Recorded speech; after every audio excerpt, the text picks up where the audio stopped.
India നാറ്റോയുടെ ഭാഗമാകാൻ പോകുന്നോ ഇല്ല, ഇതാണ് ചോദ്യം. കാരണം പ്രധാനമന്ത്രി ഇപ്രാവശ്യത്തെ വിസിറ്റിൽ ഏറ്റവും പ്രധാനപ്പെട്ടത് ഈ നേരത്തെ ട്രംപ് ഇങ്ങനെ ഓഫർ ചെയ്തിരുന്നു, നേരത്തെ ബൈഡൻ ഡെമോക്രാറ്റ്സ് ഓഫർ ചെയ്തിരുന്നു, ഒന്നിലെ ഇന്ത്യ നാറ്റോയിൽ ചേരുക, അല്ലെങ്കിൽ നാറ്റോയ്ക്ക് പുറമെയുള്ള ഏറ്റവും ഫേവറേറ്റ് കൺട്രി എന്നുള്ള സ്റ്റാറ്റസ് കോയിൽ ഇന്ത്യ വരണം. പക്ഷെ അതിനകത്ത് നിബന്ധനകളൊക്കെ ഉണ്ട്. അപ്പോൾ ഇപ്രാവശ്യം ഇന്ത്യ മോദി പോകുമ്പോൾ ശരിക്കും ഒരു ഡിഫൻസിൻ്റെ വലിയൊരു ഷോപ്പിംഗ് നടത്താൻ കൂടിയാണ് ഇന്ത്യ പോകുന്നത്.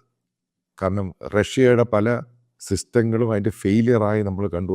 ഇറാനി ഫെയിലിയറായി, അതേപോലെ ഉക്രൈനി ഫെയിലിയറായി. ഈ സംഭവങ്ങൾ പ്രോപ്പറായിട്ട് വർക്കൗട്ട് ചെയ്യുന്നില്ല.